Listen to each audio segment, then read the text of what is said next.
12장 1절에서 2절까지 봉독하겠습니다. 그러므로 형제들아, 내가 하나님의 모든 자비하심으로 너희를 권하노니 너희 몸을 하나님이 기뻐하시는 거룩한 산 제물로 드리라. 이는 너희가 드릴 영적 예배니라. 너희는 이 세대를 본받지 말고 오직 마음을 새롭게 함으로 변화를 받아 하나님의 선하시고 기뻐하시고 온전하신 뜻이 무엇인지 분별하도록 하라. 아멘.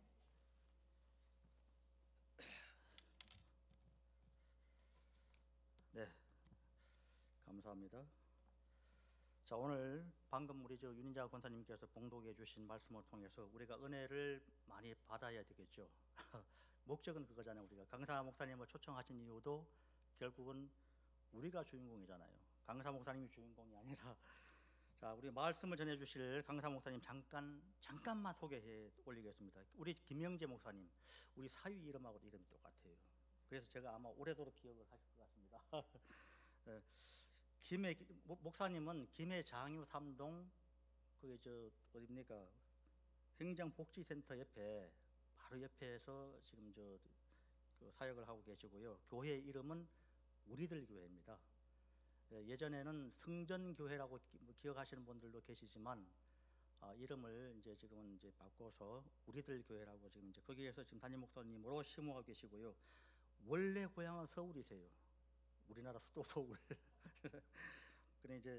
근데 왜 여기까지 오셨냐면은 경상도의 복음화가 너무나 열악하고 안 돼서 목사님이 가슴 아파하다가 기도하시는 중에 내가 경상도에 가서 목회를 좀 해봐야 되겠다라는 생각을 가지시고 2010년도에 장위에 오셔가지고 개척을 하셨고요. 정말 열심으로 잘 해오셨습니다. 제가 알기로는요. 그래서 얼마나 왕성하게 복음을 전했는지 성도들이 눈이 반짝반짝 빛이 난다 그래요. 우리들만 그런 줄 알았어요. 참빛교회 성도들만 눈이 반짝반짝 하는 줄 알았는데 우리들 교회 성도님들이 워낙 강력하게 말씀을 잘 전하시고 하니까는 막 빛이 난다고 합니다.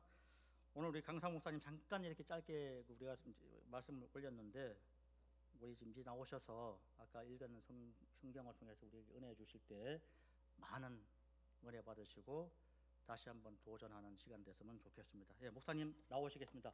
살롬 인사해 주세요. 예, 여러분 만나게 돼서 반갑습니다. 제가 참빛교회 설교 한 4번 정도 한 것 같아요. 예전에 서광호 목사님 계실 때도 한 2번 와서 설교했었고 또 이제 우리 신 목사님 계실 때도 이렇게 또 불러주셔서 부족한데 이렇게 말씀 전하게 됩니다. 은혜는 제가 주는 게 아니라 하나님께서 주실 줄 믿습니다. 여러분 기도하고 또 함께 말씀의 은혜를 나누고자 합니다. 함께 기도하겠습니다. 살아계신 하나님 아버지, 또 우리를 불러주시고 십자가의 그 보배 피로 구속해 주셔서 허물 많은 저희들을 또 하나님의 자녀로 삼아주신 놀라운 그 구속의 은혜를 찬양합니다. 오늘 예배 가운데 하나님 말씀 가운데 들을 길을 허락해 주시고 성령님께서 한 사람 한 사람 우리 마음 가운데 임재하여 주셔서 그 말씀을 깨닫게 하시고 또 믿음으로 아멘하며 또 받아들일 수 있는 은혜를 허락해 주옵소서. 모든 예배를 주님께 홀로 영광 돌리길 원하며 살아계신 주 예수님의 이름으로 기도드립니다. 아멘. 자, 여러분 오늘 또 이렇게 사회 보시는 집사님이 너무 위트가 있게 말씀을 너무 잘하시는 것 같아요. 그래서 저보다 더 잘하시는 것 같아요, 말씀을.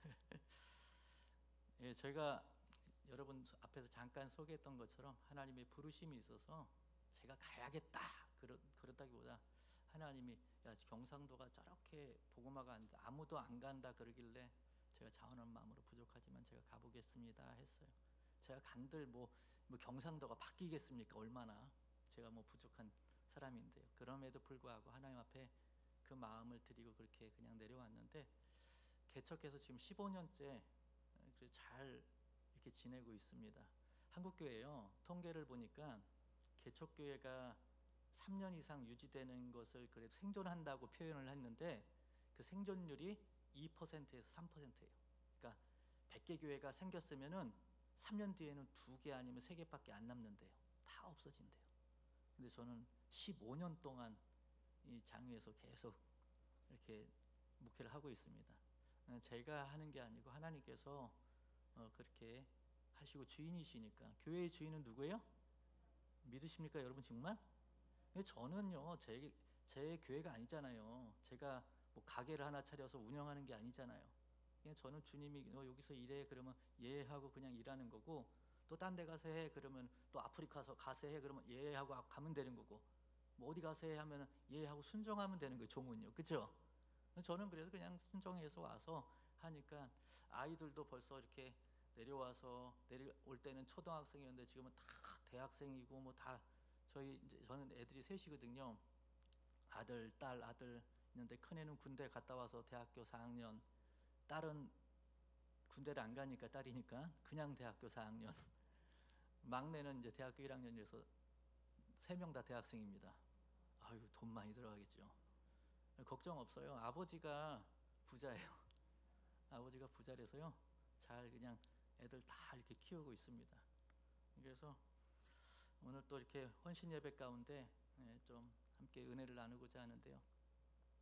요즘 뉴스를 보니까 난리가 아니잖아요, 그렇죠? 우리나라도 난리가 아니고 전 세계 나도 전쟁도 끝이 안 나고 경제적으로도 어렵고 뭐 이상 기온에다가 뭐 어디는 지진 나고 어디는 뭐 또 우박도 태풍도 불고 난리가 아니에요. 저는 이 뉴스를 볼 때마다 성경에 있는 말씀을 주님이 오실 때 나타나는 징조들이 정말 그렇구나라는 생각하고, 그냥 우리나라 뉴스를 봐도 그냥 길 가다가 아무나 때려서 죽이고 막 사람들이 그냥 가족들도 뭐 그냥 다 자기 식구들 다 죽이고 막 그냥 뉴스 볼 때마다 너무 끔찍해요. 세상에 사람들이 점점 완악해지고 악해지는 것을 보면서 아, 주님 오실 때가 정말 가까이 오는 것 같다. 그날과 그때는 모르지만 우리가 늘 깨어 있어야겠다. 난 뉴스 볼 때마다 그 생각을 합니다. 언제 오실지 몰라요, 여러분. 그죠? 오늘 오실지도 몰라. 그러니까 잘 살아야 돼요. 하루하루. 우리에게 주어진 내일은 없어요. 여러분, 내일을 그냥 매 달력에 그냥 있다고 해서 내일이 하나님이 주셔야지 주시는 거예요. 오늘 자다가도 주님 부르시면은 가야지요. 여기서 있던 거 내가 좋아하던 뭐 그냥 보석들 뭐 다 필요 없어. 그냥 놓고 가야 돼. 여러분, 하나도 가져가는 거 없어요. 늘 깨어있는 저와 여러분들에게 주님의 이름으로 축원합니다. 그래서 제가 오늘 헌신 예배인데 왜 이 말씀을 했을까? 여러분 또 생각할 수도 있겠지만 이 복음에 대한 것이 명확하지 않으면은 무너지게 돼 있어요. 교회도 마찬가지고 성도들이 우리의 신앙생활, 복음이 뭔지. 그래서 오늘 읽었던 본문 이 로마서는 사실은 사도 바울이 로마 교회에 편지한 거잖아요, 그렇죠? 믿는 사람들의 이 로마 교회에 편지를 했어요. 왜 했을까요? 로마 교회가 예수님을 믿고 있었지만 복음에 대해서 명확하게 알지 못하고 있었던 거예요. 그래서 사도 바울이 내가 가서 만나서 전하면 좋은데 못 만나니까 편지로 이렇게 로마 교회에 서신을 쓴 게 바로 로마서죠. 이 로마서는 성경 중에 보석이라는 얘기를 해요. 그만큼 이 복음에 대해서 가장 명확하게 확실하게 얘기를 해주고 있기 때문에 그렇습니다. 그래서 로마서를 살펴보면요, 이 로마서는 1장부터 16장까지 있는데 1장부터 11장까지는 무슨 내용이냐면은 이 믿음이 뭔지, 복음이 뭔지, 우리가 어떻게 그 복음으로 의롭다 하심을 얻는지, 그 믿음으로 의롭다 하심을 얻는 그 의미에 대해서 명확하게 1장부터 11장까지 사도 바울이 다시 한 번 더 설명해 주고 있어요. 그리고 나서 그 믿음, 의롭다고 이제 칭함을 받은 하나님의 자녀된 그리스도인이 어떻게 살아야 되는지 12장부터 16장까지는 그렇게 실천에 대해서, 삶에 어떻게 살아야 되는지에 대해서 기록한 게 로마서예요.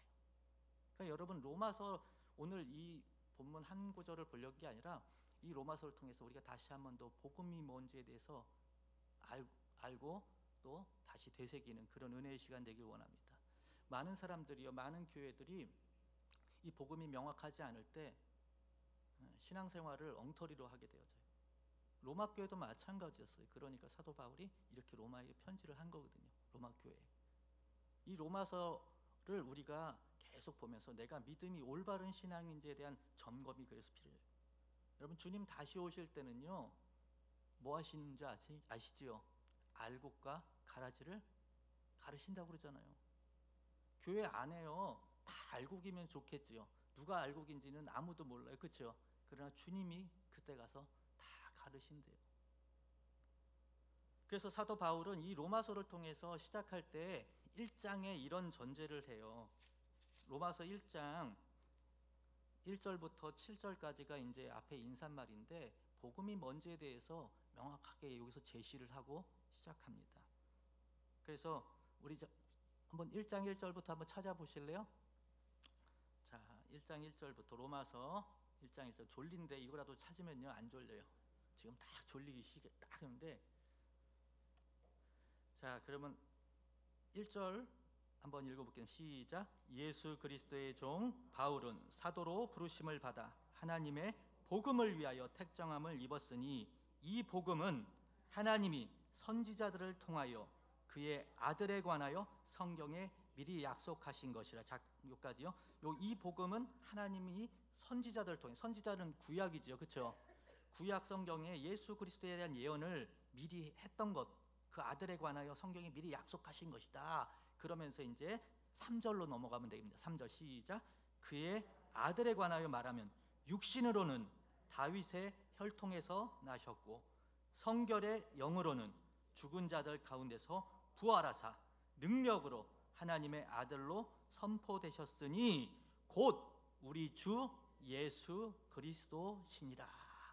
요까지 이제 하면서 그 복음이 뭐냐? 바로 옛날 하나님께서 선지자를 통해서 얘기했고 또 그런 분인데, 그분이 육신으로는 다윗의 혈통이고 또 영으로는 다시 부활하신 바로 우리 주 예수 그리스도가 하나님의 아들이시다, 메시아다, 지금 얘기를 하는 거예요. 여러분 아멘이십니까?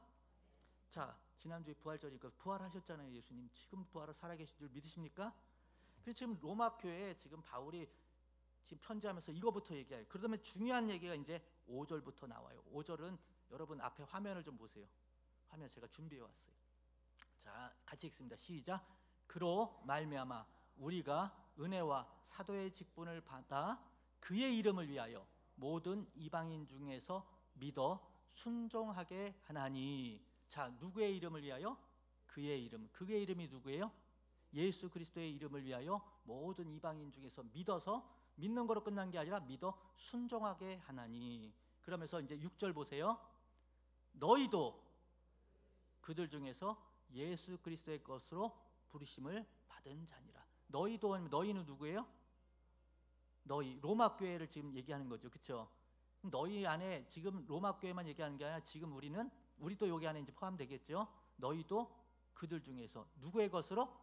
예수 그리스도의 것으로 부르심을 받은 자니라. 부르심을 받다, 부름. 여러분 에클레시아라는 말 알죠? 에클레시아가 헬라어로 에클레시아가 무슨 뜻이냐면 교회란 뜻이에요. 여기는 에크하고 클레오하고 결합된 말이에요. 에크는 뭐뭐로부터, 클레오 부름을 받다. 그래서 여기서 지금 원문에도 보면 지금 6절에 있는 너희도 그리스도의 것으로 부르심을 받다, 여기가 클레오예요, 클레오. 그래서 여기 쉽게 얘기해서 저와 여러분이 다 부름을 받은 자들이잖아요, 그렇죠? 누구로부터?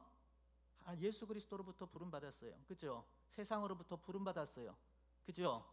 하나님의 것으로, 예수 그리스도의 것으로 부름 받았다라는 거예요. 그래서 이 부름 받았다라는 말은 교회라는 의미예요, 사실은, 그죠? 저와 여러분이 그래서 교회가 된 거예요. 이 건물이 교회가 아니라, 건물은 예배당이잖아요. 우리 부름 받은 저와 여러분이 교회예요. 자, 6절 다음에 그래서 7절에 보면은 뭐예요? 다 7절까지 보여주세요. 자, 로마에서 하나님의 사랑하심을 받고 성도로 부르심을 받은 모든 자에게 하나님 우리 주 아버지와 주 예수 그리스도로부터 은혜와 평강이 있기를 원하노 하면서 바울이 이렇게 인사하는데 뭐예요? 성도로 부르심을 받다, 그죠? 저와 여러분 부르심을 받은 자예요. 자, 근데 여기서 중요한 말이 앞에 있었죠. 뭐라고요? 이걸 좀 정리하면, 이 말은 풀어서 얘기하면 부르심을 받은 자는 누구의 것이라고 아까 6절에 있어요. 6절 한번 다시 보세요. 너희도 그들 중에서 예수 그리스도의 것으로 부르심을 받은 자니라. 여러분 복음에서 여러분 중요한 게 뭐냐면요, 이 말 부르심을 받은 자는 예수 그리스도의 것이며 그의 이름을 위하여 믿어 순종하게 하신다라는 거예요. 성도는 부르심을 받다. 이 교회라는 얘기를 얘기하겠죠. 그래서 복음에는 두 가지 사실이 들어있는데 첫 번째는 뭐냐면은 예수님의 것이라는 거예요. 우리가 부르심을 받았는데 그냥 부르심 받은 게 아니라 누구의 것으로? 예수 그리스도의 것으로 부름받았다는 거예요. 지금 로마 교회의 사도 바울이 그거부터 얘기하고 시작하는 거예요. 너희가 예수님 믿었어? 그러면 이제 내 인생은 내 것인데 예수님을, 하나님을 그저 내 인생에서 나를 도와주는 신으로 받아들이는 게 아니라 내 인생이 내 것이 아닌 누구의 것으로 바뀌는 거예요?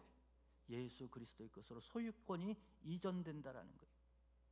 이게 복음을, 예수 그리스도를 구주로 영접한 사람의 고백의 시작이에요. 이것이 아멘이 안 되는 사람은 이제 그 다음에 넘어가지를 못하는 거예요.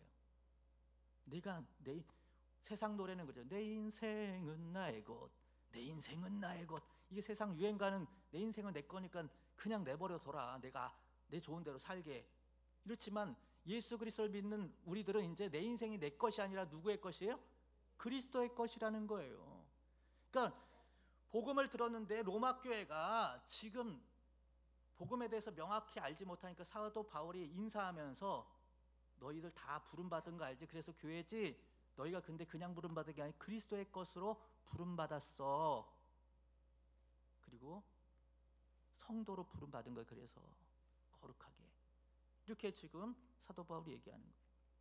그리고 그를 위하여 5절에 얘기했던 것처럼 그의 이름을 위하여 믿어 순종하게 한 거야 라고. 누구를 위하여? 예수 그리스도를 위하여. 그래서 복음 안에는 두 번째로 뭐가 있냐면 그의 이름을 위하여 믿어 순종하게 하신다는 거예요. 이 말을 조금 우리가 좀 유식하게 부르면 하나님의 영광을 위해 사는 삶으로 바꿔진다는 거예요. 이전에는 내 소유였으니까 내 인생을 위해서, 나를 위해서 사는 인생에서 이제 소유권이 바뀌면서 예수 그리스도의 것이 되고 그를 위하여, 예수 그리스도를 위하여, 하나님의 영광을 위하여 사는 인생이 되는 게 복음을 받아들이는 거예요. 예수 믿는 것은 이것이, 이 두 전제가 지금 시작하면서 사도 바울은 로마 교회에 편지를 하는 거예요. 너희들 복음이 뭔지 알아? 예수 믿는 게 뭔지 하면서 예수 믿는 건 이렇게 바뀌는 거야. 너희들 그렇게 다 부르심 받은 거야. 참빛교회 성도들도 하나님이 불러서 이 자리에 이렇게 예배할 자로 이렇게 선 줄 믿습니다. 따라해 보세요. 나는 예수 그리스도의 것입니다. 이게 아멘이 안 되면 이제 예수님 믿는 거 아니에요. 그냥 교회 다니는 사람이지. 그래서 지금 바울은 로마 교회에 그렇게 지금 얘기를 하면서 시작하는 거예요. 그러면서 칭의에 대해서 우리 다 죄인이고 근데 예수의 것에서 하나님의 영광 위에 사는 거야 이렇게 얘기하지만, 그래서 우리가 믿어서 뭐 하게 하신다고 하냐면 순종하게 하신다고 했어요. 믿는 것을 끝나는 게 아니라 뭐 어떻게? 순종하게. 순종한다라는 걸 삶으로, 행동으로 보여지는 걸 얘기하죠. 그러니까 하나님이 예수 그리스도를 믿게 하고 그냥 끝나는 게 아니라 그렇게 순종하게 만드신대요. 근데 여러분 생각해 보세요. 우리 의지대로 하나님 말씀대로 살아야지 했지만 잘 안 되잖아요, 여러분. 여러분 은혜 받을 때는 눈물 콧물 흘리면서 주님, 내가 주님을 위해서 살겠습니다 막 이러고 그랬는데 좀 지나면 또 원망불평하고 그럴 때 많이 있잖아요. 저도 그랬어요. 저도 제가 경상도 내려올 때도요, 제가 좋은 조건 다 내려놓고 막 내려오면서 주님, 주님만 기억하시면, 제가 개척해서 성도가 한 명도 없어도 주님만 알아주시면은 저는 그걸로 만족합니다. 그러고 내려왔는데 웬걸 개척하면서 힘드니까 하나님 이거 못 해먹겠습니다 막 이러고 막. 언제 그랬냐는 듯이 인간은 그래요. 인간 연약하잖아요. 구약 성경을 보세요, 여러분. 이스라엘 백성들이 홍해를 건너서 하나님의 놀라운 기적을, 구원하심을 찬양하니까 어떻게 막 소고치고 춤추며 찬양하잖아요. 출애굽기 15장에 14장에 홍해를 건너고 15장에 미리암부터 시작해서 찬양한 내용이 나오는데 막 찬양하잖아요. 뭐 하나님 막 그냥 끝내주십니다. 하나님 콧바람으로 그냥 다 애굽의 군대도 없애버리시고 그냥 와 대단하십니다 이러고 그냥 하나님만 믿겠다고 하는데, 좀 광야 또 며칠 지나니까 광야 가니까 목마르니까 물이 없네, 여기서 우리를 다 죽이려고 그러네, 하나님 뭐 있네 없네 막 그러고 난리 나잖아요. 구약 성경 여러분 보면은요, 뭐 이스라엘 백성도 출애굽 때만 그럽니까? 또 가나안 정착에서도 막 우상 섬기고 하나님도 믿으면서 이방신도 먹고 잘 먹고 잘 살고, 어휴 그래? 그러면서 다 받아들이고 변하잖아요. 언제 그랬냐는 듯이. 근데 그 모습이 우리 모습이잖아요, 어떻게 보면. 복음에 대한 명확함이, 우리 의지대로 하나님의 말씀을 순종하며 지킬 수 있는 능력이 있어요, 없어요? 없어요. 그래서 로마서 8장에 보면은 7장에 보게 되면 사도 바울도, 조금 이따 보여주세요. 로마서 7장에 보게 되면 사도 바울도 자신에 대해서 내 속사람으로는 하나님의 법을 기뻐하지만 내 육체의 다른 법이 죄의 법 아래로 나를 사로잡는 걸 본다는 거예요. 그러면서 오라 나는 공고한 사람이로다. 이 사망의 몸에서 누가 나를 건져내랴. 자기 삶을 보니까 자기 마음속으로는 하나님의 법대로 순종하며 믿음으로 살려고 하지만 안 그런 자신의 모습, 사도인데도 불구하고 그런 모습 볼 때마다 참 너무나 괴로운 거예요. 그런데 8장에 뭐라고 보면 죄와 성령의 법이 이 사망의 법에서 우리를 해방했다고, 성령님께서 자유케 하심을 얘기하게 돼요, 8장에. 그래서 8장의 얘기를 보게 되면 어떤 얘기가 기록되어 있어요? 한번 보겠습니다. 한번 다 같이 읽습니다. 시작. 육신의 생각은 하나님과 원수가 되나니 이는 하나님의 법에 굴복하지 아니할 뿐만 아니라 할 수도 없습니다. 그러면서 여기에 육신의 생각, 육신은요 그냥 몸을 얘기하는 게 아니라 타락한 본성, 타락한 본성에 살고 있는 사람을 육신으로 성경은 얘기하는 거예요. 알겠습니까? 그 다음에 계속 읽습니다. 육신에 있는 자들은 하나님의 기쁘게 할 수 없느니라. 여러분, 하나님은 어떻게 해야지 기쁠까요? 히브리서 11장에 믿음이 없이는 하나님을 기쁘시게 할 수 없나니, 그렇게 얘기하죠. 믿음이에요, 믿음. 그러니까 육신에 있는 사람은 하나님을 믿는 거예요, 아니에요? 아니에요. 교회를 다녀도 육신에 여전히 거하여 있는 사람, 타락한 본성대로 살아가는 사람은 하나님의 기쁘시게 할 수 없고 하나님의 법에 순종할 수도 없고 하지도 않을 뿐만 아니라 할 수도 없다라고 그렇게 얘기해요. 그러면서 마지막 9절 한번 읽겠습니다. 시작. 중요한 얘기예요. 시작. 만일 너희 속에 하나님의 영이 거하시면 너희가 육신에 있지 아니하고 영에 있나니 누구든지 그리스도의 영이 없으면 그리스도의 사람이 아니라. 그리스도의 영이 어떤 영이? 성령을 얘기하는 거예요. 하나님의 영, 그리스도의 영, 성령, 같은 말이 성경에서. 그러니까 우리가 이런 얘기하죠. 예수님 믿으면 우리 안에 누가 거하신다고 얘기해요? 성령님이 거하신다고 얘기하죠. 예수님을 주인으로 받아들이고 예수님을 구세주로 받아들인 자에게 누가 임하셔요? 성령님이 임하여 그리스도의 영이 임해요. 하나님의 영이 임해요. 그래서 하나님의 법대로 순종하며 살아갈 수 있게끔 만들어주세요. 믿어 뭐하게 하신다고요? 순종하게 하세요. 그래서 여러분, 기독교는요 세상 종교하고 다른 게, 세상 종교는 내가 도를 닦고 열심히 고행을 하고 열심히 그렇게 노력해야 되지만 기독교는 내 노력 가지고 안 되는 걸 아는 거예요. 내 힘으로 안 된다는 걸 알고 누가 인도하시는 거? 하나님의 인도하심을 따라가는 거예요. 그래서 은혜의 종교예요. 하나님의 그 은혜 안에 내가 이렇게 바뀌는 거예요. 내가 거룩해지려고 막 하면 할수록 사도 바울같이 내 연약함만 드러나는 거예요. 내가 아무리 착하게 살려고 해도 내 속에 그냥 화가 치밀어오는데 착해지지가 않아요. 근데 성령님이 나를 붙들으시면 나는 이렇게 못하는데 하면서 하나님이 바꾸시는 것을 경험하게 되어져요. 이것을 좀 어려운 말로 성도의 견인이라고 그래요. 우리가 구원받을 때 내 노력으로 의롭게 되는 것이 아니라 견인차처럼 하나님께서 이 성도들을 붙들고 거룩의 길로 이끌어 가신다라는 거예요. 그래서 시편에도 보면은 뭐라고 얘기해요? 시편 23편에 다윗이 이런 고백을 하죠. 하나님께 자기의 이름을 위하여 의의 길로 인도하시는도다. 자기 이름을, 하나님의 이름을 위해서 자기의 인생길을 바르게 인도해 가셨다라는 거예요. 우리가 예수 믿고 나면은 지금 그리스도의 영이 없는 사람은 그리스도의 사람이 아니래요. 그러니까 앞서 얘기했죠. 예수님을 구주로 영을 복음은 누구의 것이 되어져요? 우리가 그리스도의 것이 되어지고, 그리스도의 된 사람은 이제 그를 위하여, 하나님의 영광을 위하여 살아가게, 믿어 순종하게 하신다는 거예요. 믿어 순종하게, 믿고 끝나는 게 아니라 순종하게 그렇게 만들어 가신대요, 하나님이. 근데 그리스도의 영이 없는 사람은 하나님의 법에 순종하지도 않고 할 수도 없대요. 그런 사람은 그리스도의 사람이 아니래요. 교회 안에 알곡과 가라지가 점점 이제 세대가 아까 주님 오실 때가 가까워서 갈라질 거예요. 교회는 수많은 사람이 있지만 주님 앞에 여전히 신실하게 살아가는 사람이 있고 그렇지 않은 사람이 있을 거예요. 교회는 앞으로 뭐 잘 될 게 아니라 더 쇠퇴해질 거예요. 그 가운데 믿음 있는 사람들은 남아 있을 것이고 알곡과 가라지를 주님은 가르시는 지금 시기예요, 여러분. 부흥을 얘기하지 마세요. 뭐 흥하게 막 너는 그게 아니라 지금은 하나님께서 알곡과 가라지를 가르시는 시기라는 거예요. 분별력이 있어야죠. 시대를 보는 눈이 있어야죠.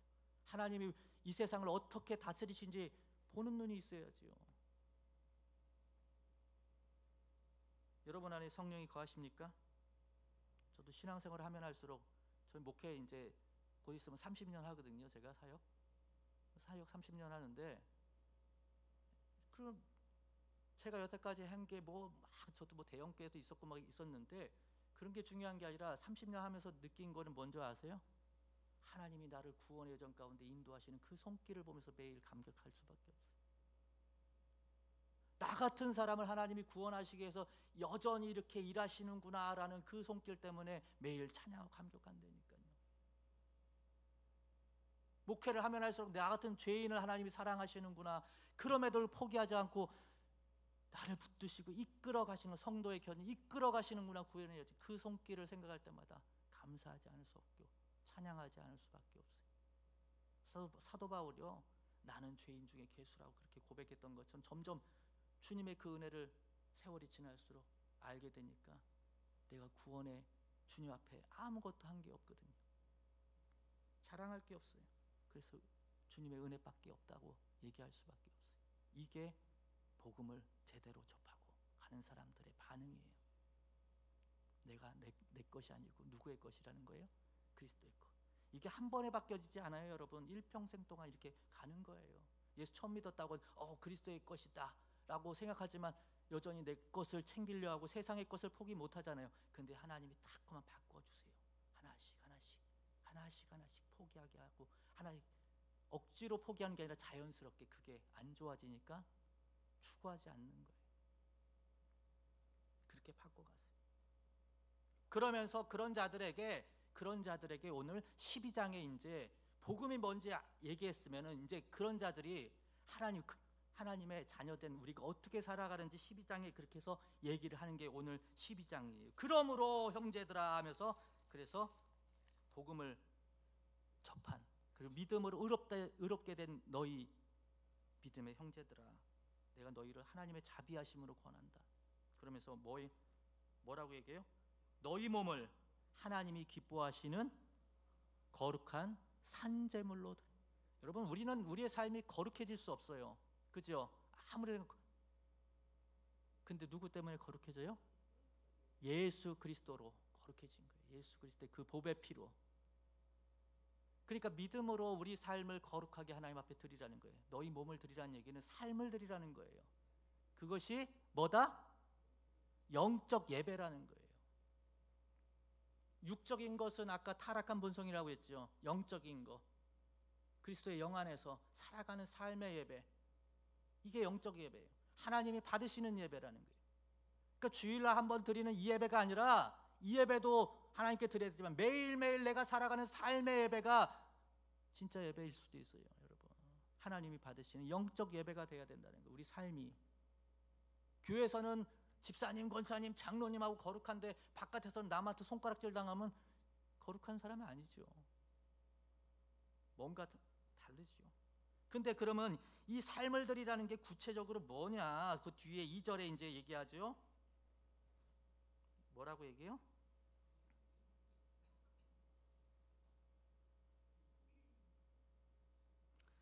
다 같이 읽습니다. 시작. 너희는 이 세대를 본받지 말고 오직 마음을 새롭게 함으로 변화를 받아 하나님의 선하시고 기뻐하시고 온전하신 뜻이 무엇인지 분별하도록 하라.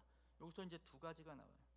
자, 여러분 헌신 예배라고 그랬는데, 여러분 헌신이 영적 예배인 거예요. 아까 너희 몸을 거룩한 산제물로 드리라, 이것이 영적 예배다. 너희 몸을 드리라, 헌신하라는 얘기잖아요. 그렇죠? 헌신하라. 여러분, 헌신은 그래서 특별한 사람만 하는 게 아니라 예수님을 구주로, 그리고 그의 부르심 가운데 그의 것이 된 성도에게 당연히 해야 될 삶의 태도고 예배인 줄 믿습니다. 그래서 헌신은 여전도의 회원만, 남전도의 회원만 하는 게, 평신도들은 아니 그게 아니에요. 헌신이라는 말 자체가 우리 몸을, 우리 삶을 주님께 드리는, 이게 예배가 다 돼야 된다라는 거예요. 예수 믿는. 왜? 내 것이 아니니까. 우리는 누구의 것이에요? 예수 그리스도의 것이라고 아까 얘기했잖아요. 그죠? 그렇기 때문에 헌신은 영적 예배예요. 바로 내 삶을 드리는. 알겠습니까? 그래서 당연히 드려야 돼요. 예수 믿는 사람이라면 당연히 드려요. 근데 그 영적 예배가 뭐냐? 2절에 구체적으로 얘기했는데 뭐라고 얘기하냐? 첫 번째로는 이 세대를 본받지 말아라. 이 세대, 이 세상. 원문에 보게 되면 더 이상 세상의 모양, 세상의 유행을 따르지 말아라. 똑같이 흉내 내지 말아라. 돈 카피 복사하지 말아라. 똑같이 그렇게 모양. 이 얘기는 뭐냐면 세상의 가치관을 따라 살지 말아라, 이 얘기예요. 세상 사람들이 추구하는 거, 그 가치관을 따라 살아가는 거는 영적 예배가 아니라는 거예요. 우리는 누구의 가치관? 하나님의 말씀이 기준이 되고 가치관이 되는 거예요. 세상의 유행 따라 남들이, 세상은요 출세하고 성공하고 높아지는 거예요. 그죠? 세상은 높아지는 게 가치관이에요. 그죠? 얼마나 내가 높아져서 얼마나 영향력을 미치고 얼마나 부유해지고 얼마나 그것이 세상의 기준이 돼요. 출세하고 성공이라고 그래요. 그러나 성경은요, 너희 중에 큰 자는, 예수님이 제자들이 싸울 때 누가 크냐 할 때 뭐라고 얘기해요? 작은 자를 섬기는 자가 큰 자니라. 세상은요, 그래서 이걸 좀 어려운 말로 상승신학이라고 그래요. 점점 바벨탑을 쌓듯이 하늘로 높아지려고 하는 마음, 그게 세상의 가치관이에요. 근데 성경적 가치관은 뭐예요? 하강신학이에요. 예수님이 하늘 보좌를 다 버리고 성육신 낮은 자리로 온 것처럼 예수 믿은 사람은 이제 낮아지는 거예요. 섬기는 자리로 가는 거예요.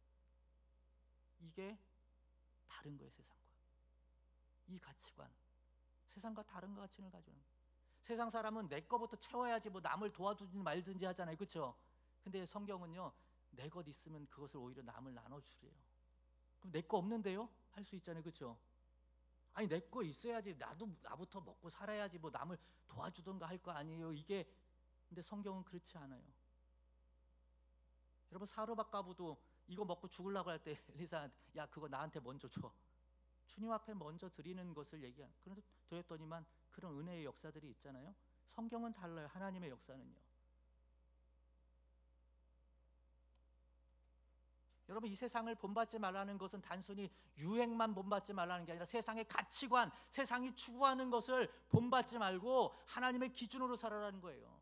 그러니까 세상 사람들과 구분이 없는 거예요. 왜? 교회는 다니지만 세상적 가치관을 똑같이 가지고 사니까 남 좋은 거 가지고 아우 나도 부러워, 아우 나도 못 가졌네, 열등감 생기고, 잘 됐다 뭐 이러고, 야 교회 다녔는데 왜 이렇게 내 인생은 꼬이냐 이러고 막, 바꿔야 되는 거 아니야? 나도 절로 가야 되는 거 아니야? 이딴 소리하고 그런다니까요. 복음이 뭔지도 모르고 하나님이 누군지도 모르고 아무것도 모르는 거예요. 그저 세상적 가치관으로 하나님을, 내 인생은 내 건데 나를 도와주는 신 하나님이라고 했는데 하나님이 별로 안 도와주는 것 같거든. 그러니까 그렇게 살아가는 거예요. 너희는 이 세대를 본받아. 세상 사람처럼 그렇게 살지 말라는 거예요. 요즘 그것이 얼마나 무너지고 있는지 몰라. 영적 예배가 무너지니까 세상에 남들 애인 하나 있으면, 요즘 애인이 한둘이 아니 뭐 두고 사는 게 그냥 정상인 것처럼, 돈 많은 사람들은. 교회 안에서도 막 그런 일들이 비일비재해요. 드러나지 않지만 그것을 그냥 세상이 다 그러니까 이 정도 하는 거 다 정상이라고 생각하는 거예요. 이중장부 쓰고 탈세하는 거 사업하려면 다 그렇게 하는데 세상이 그렇게 한다고 나도 다 그렇게 하는 거예요. 그거 아니라는 거예요. 하나님이 얘기하는 거는 그렇게 안 사는 게 예배라는 거예요. 찬송가 부르고 기도하는 게 예배가 아니라 그렇게 안 사는 게 영적 예배라고 지금 알려주고 있어요. 왜 사도 바울이 이 얘기하는 줄 아세요? 로마 교인들이 교회는 다니는데 예수 믿는다고 하는데 그렇게 안 살거든요. 여전히 세상 사람들과 똑같이 로마 교인들이 그렇게 살고 있거든요. 그래서 사도 바울이 너 복음이 뭔지 알아? 그러면서 얘기해주고, 그럼 복음 믿어서 네가 예수님 믿어서 의롭게 됐어? 그렇다면 이렇게 사는 거야. 이게 예배야. 지금 얘기해주고 있어요. 로마 교인들이 그렇게 안 살았거든요.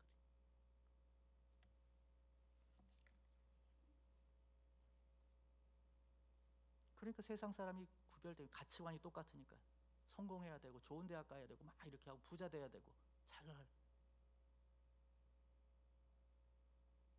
뭐가 다릅니까? 뭐가 달라요? 가치관이 변하지 않아요. 예수 믿고 나서.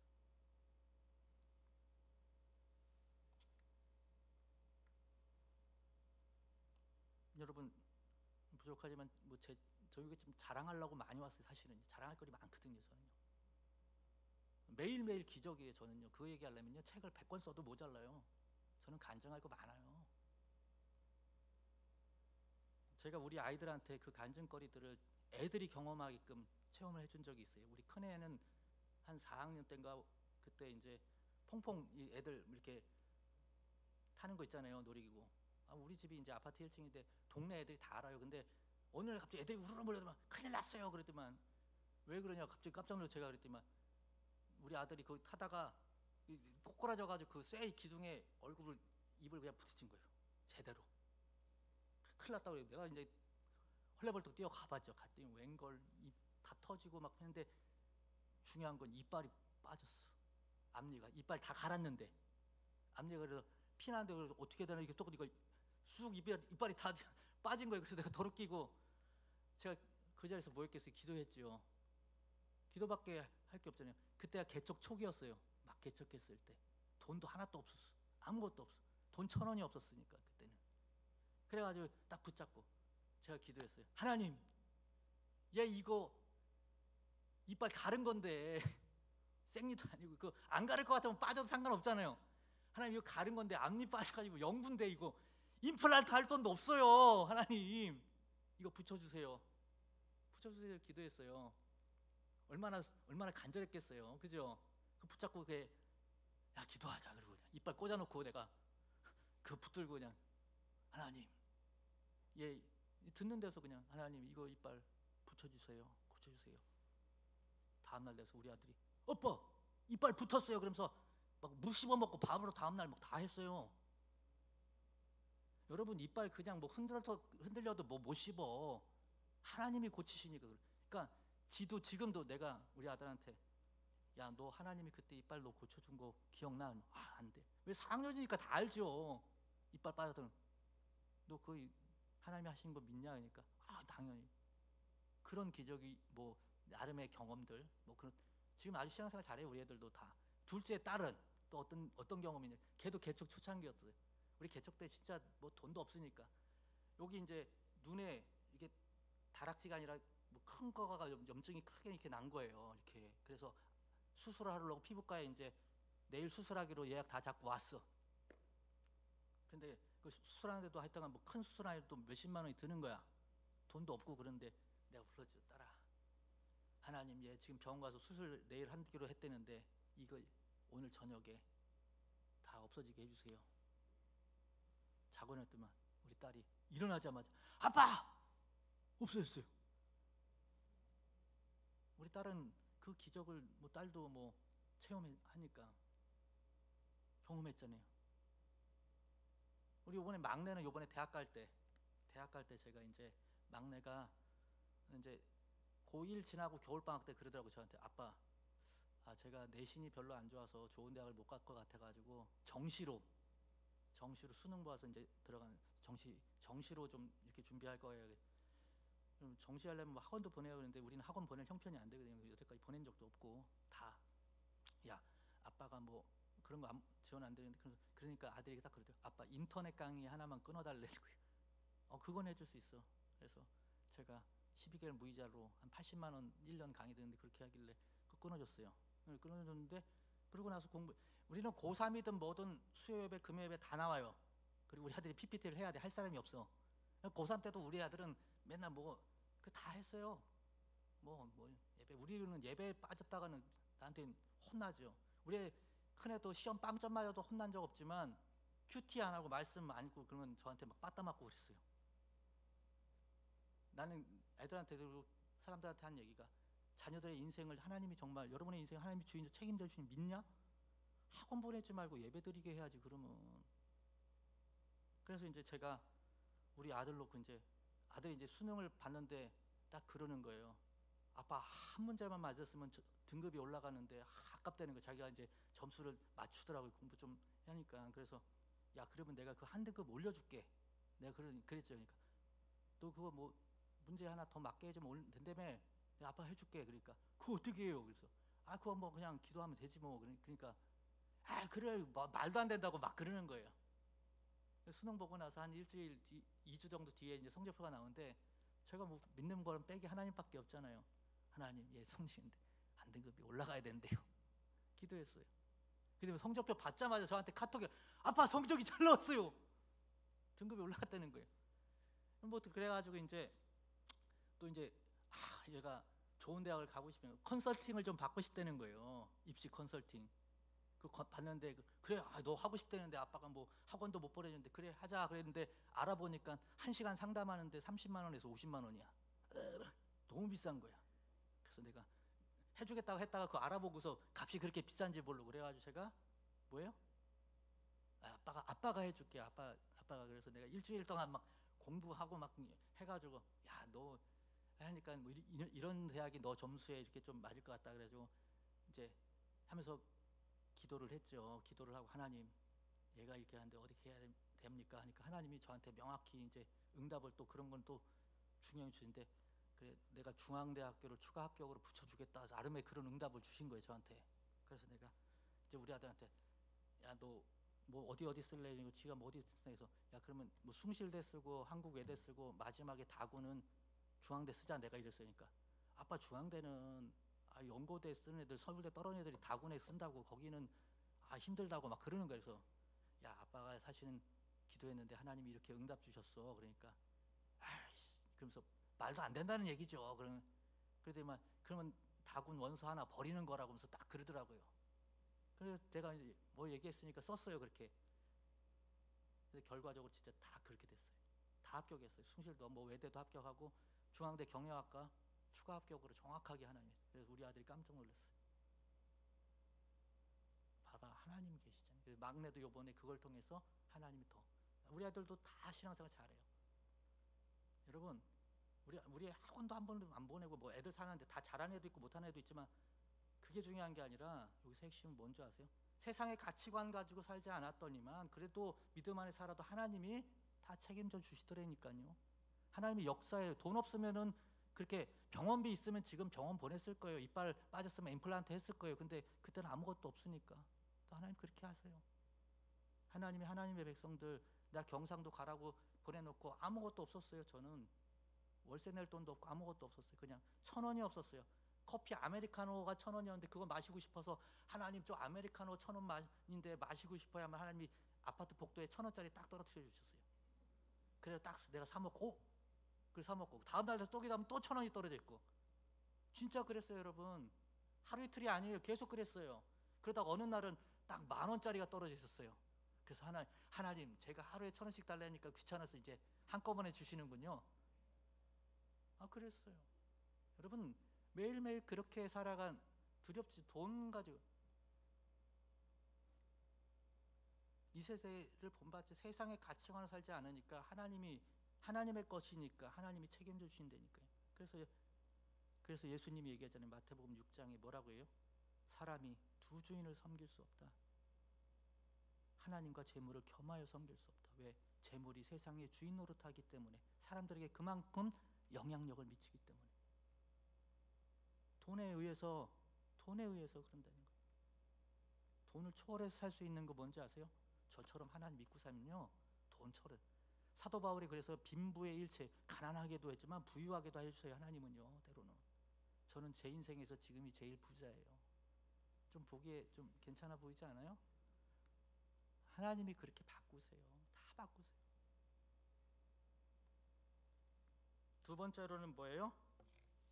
영적 예배가 하나님의 선하신 뜻을 분별하는 삶이에요.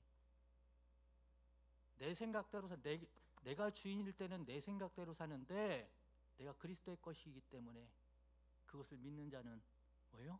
주님의 뜻을 이제 분별하며 살아가는 거예요. 주님의 뜻이 뭔지 묻고 살아가는 거예요. 물으려면 뭐 해야 돼요? 기도해야죠. 기도하면은 하나님, 내가 문제를 가는데 우리 아들 대학 보낼 때 하나님 어떻게 보내야 됩니까? 나 컨설팅도 못 받고 있는데 어딜 보내는 게 좋겠습니까? 어떻게? 우리 딸내미 대학 보낼 때도요, 제가 기도했었어요. 하나님, 우리 딸은요 끼가 많아요. 얘 일반 대학 가면은 아마 술 마시고 놀 것 같아요. 나한테는 안 맛있다고 그럴 것 같고, 아주 그렇게 제가 걱정이 돼요. 막 기도를 했어요. 하나님이 저한테 딱 응답을 주세요. 원서 쓰기도 전에 내가 다른 대학교는 안 붙여주고 총신대만 붙여줄게.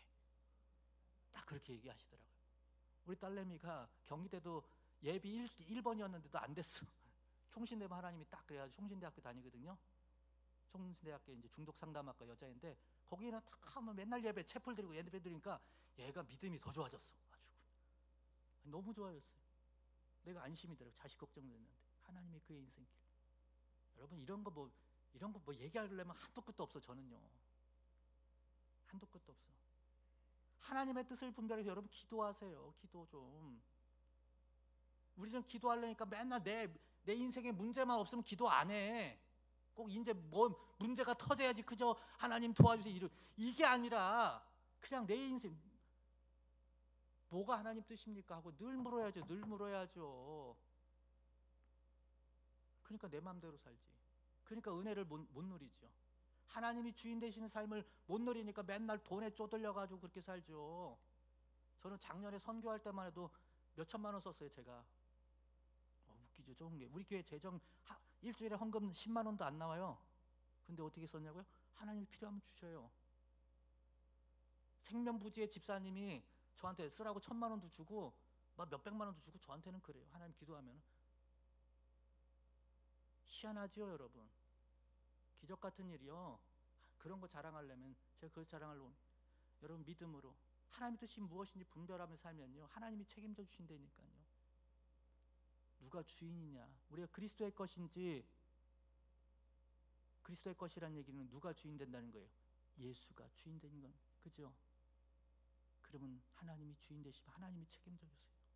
근데 여전히 하나님 믿는다 하면서 돈, 세상의 가치관 가지고 살아가는 인생은요 그저 내 힘으로 좀 노력해서 좀 잘난 사람은 보통 사람보다 좀 잘나게 살 수는 있을지 몰라도 하나님의 은혜 그 사람에게 없어요.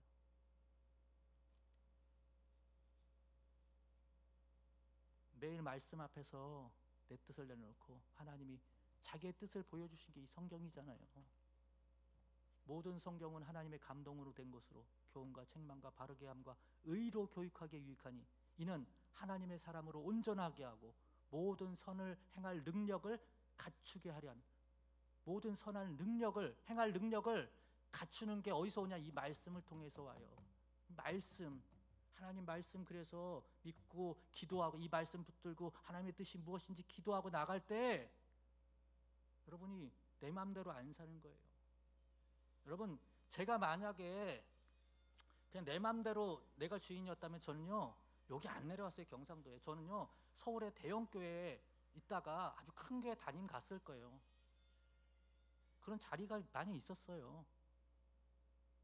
근데 그거는 내 인생을 살은 거죠. 내 뜻대로 산 거죠. 세상 사람들 보기엔 성공했는지 몰라도 하나님 보시기에는 망한 인생이에요. 여기에 저는 뭐 우리들 교회가 지금 성도들 10몇 명밖에 없는 초라한 교회처럼 보일지 몰라도 교회의 주인은 누구라고요 여러분? 주님이세요. 작은 교회, 뭐 미자립 교회, 개척교회, 교회가 작다고 표현할 수 있을지 몰라도 여러분 그런 표현들로 이렇게 잣대를 대리는 건 세상 사람들의 기준이에요 여러분. 저는 그래서 미자립 교회니 개척교회니 이런 얘기 정말 싫어해요. 왜? 교회 주인이 하나님이신데 하나님이 작냐? 하나님이 얼마나 위대하신데 하나님이 얼마나 전능하신데 그 하나님을 모르니까 그딴 소리 하지. 제가 그런 얘기예요. 교회를 도와준 저희 교회도 뭐 지금 뭐 세상적으로는 자립하지 못하고 여러 교회에서 후원하고 여러 사람이 후원하지만 또 참빛교회도 후원해 주시지만 저를 돕는 게 아니잖아요. 그렇죠 여러분? 하나님의 일에 동참하는 거예요. 하나님의 일에 동참하는 이 귀한 영광의 일을 그저 거지한테 어려운 사람한테 뭐 도와준 선심 쓰듯이 생각하는 자체가 세상의 기준으로 살아가는 거예요. 여기는 그런 성도들이 없겠지만 세상이 점점 그러고 있다라는 거예요. 복음이 뭔지도 모르고. 로마 교회가 그랬어요. 그 당시에. 여전히 세속화되어 있으니까 사도 바울이 복음이 뭔지 다시 얘기하는 거예요. 그리고 그런 복음을 믿은, 그래서 의인이라고 칭함받을 수밖에 없는, 내 의가 아니라 그 예수 그리스도의 보배 피로, 그런 자가 이제 내 삶을 들여 예배하는 예배가, 내 삶을 들여 헌신하는 게 영적 예배고, 그것이 세상 사람들과 같은 똑같이 성공하고 출세하는 그런 것이 아니라 이제는 낮고 작은 자리에 섬겨지고 주님을 닮아 좁은 길로 가고 나를 부인하고 내가 하고 싶은 대로 사는 게 아니라 주님의 뜻대로 이제 분별하면서 주님의 뜻을 구하며 살아가는 인생, 그게 그리스도인이라는 거예요. 그게 구원받은 백성이에요. 알곡과 가라지를 마지막 때에 더 주님은 이제 가르칠 거예요. 경제적으로 더 어렵게 만들 거예요.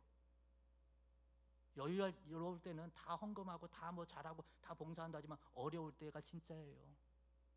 내가 돈에 의해서 살아가는지 정말 하나님의 은혜를 구하고 살아가는지. 저는요, 내 인생에 지금 헌금 제일 많이 내고 살아요. 우리 집이 더 안 어려워요. 대학생 3명이죠요. 얘네들요, 우리는 아메리칸 스타일로 키웠어요. 내가 애들 어릴 때부터 너희들은 대학만 보내면은 그 다음부터 니네들이 다 알아서 해야 된다. 아메리칸. 미국은 18살 이후에 다 독립하듯이 아빠도 너희들 대학 입학금만 대주고 알아서 애들 다 장학금 받고 알바하고 다 살아요. 그리고 봉사하고 다 살고, 하나님이 때를 따라 또 공급해 주는 쟤네들도 경험을 해요. 그 가운데 여러분, 그들이 다 뭐 세상에서 유명하고 잘 크게 아니라 하나님을 두려워하고 하나님 믿음. 저는 내 자식한테 그거 하나 물려주는 거. 내가 우리 아들하고 통하면서 아빠가 만났던 하나님보다 더 큰 은혜를 너도 만나고 누리고 경험하기를, 돈이 아니라 세상이 아니라 하나님께서 행하시는 것들을 보며 우리 사는 인생은 나그네 인생이다. 잠깐 여기서 뭐 하나님이 지혜 주셔서 좀 더 나은 자리에서 일하게 하실 수도 있고 다양한 자리에서 일하게 하시는 것이지, 그 세상의 기준을 할 때는 그게 더 잘나 보이고 뭐 높아 보이고 낮아 보일지 몰라도 하나님 나라에서는 그 기준이 아니야. 믿음으로 하나님 잘 섬기고 살아야 된다. 그 얘기합니다. 말씀을 정리합니다. 여러분, 내 삶의 주인이 누군지, 난 누구 의지하는지, 난 누구에게 영향을 받은지, 우리가 부르심을 받았는데 누구의 것으로? 그리스도의 것으로 부르심 받았는지, 그래서 그분의 영광을 위해서 살고 있는지 아니면 나의 영광을 위해서 살고 있는지 한번 돌아봐야 돼. 주님 다시 오실 때가 가까워지고 있어요. 언제인지 모르지만 알곡과 가라지를 지금 가르고 계세요. 점점 경제적인 영향력 받는다고 나를 위해서는 아끼지 않으면서 쓰면서 주님을 위해서는 여전히 아까워지는 거예요. 내 거라고 생각하니까. 이것이 내게 주신 것들이 내 거라고 생각하니까. 여러분, 교회를 위해서 헌신하는 시간, 물질을 아깝다고 하는 것은 이 복음의 감격이 상실되고 복음이 뭔지 모르는 사람들. 그래서 다시 한 번 더 이 복음 앞에 내가 누군지를 점검해야 되고, 말씀 앞에 그래서 나를 날마다 비춰보면서 그렇게 살 때 저와 여러분이 종교적인 사람이 아니라 내 노력으로 내 의지대로 신앙생활 이 정도 했으면 잘했지라고 그런 게 아니라 하나님의 은혜 가운데 구원의 여정을 날마다 누리며 감격하며 살아가는, 그래서 그 가운데 매일매일 삶이 예배가 되어지고 매일매일 그 하나님과 동행하는 삶이 무엇인지 누리게 되어지는, 그리고 하나님의 역사가 선교지나 어떤 특별한 것이 아니라 어떤 은사만 있는 사람이 아니라 하나님이 일하시는 것을 내 삶 가운데 나타나는, 보여지는 그런 간증들이 날마다 있게 될 줄 믿습니다. 여러분, 참빛교회 안에 그런 은혜가 넘쳐서 다시 한 번 더 그 하나님의 크신 사랑과 능력이 무엇인지 믿지 않는 사람들에게 보여주고 나타낼 수 있는 저와 여러분 되고, 이 마지막 때 물질이 주인이 아니라 정말 하나님이 주인 되심을 고백하며 내게 주신 은혜 다 내 것이 아니고 하나님의 것입니다라고 고백할 수 있는 저와 여러분 되길 주님의 이름으로 축원합니다. 기도하기 전에 찬양 하나, 시간이 좀 지났지만 찬양, 이 찬양 하나 했으면 좋겠습니다.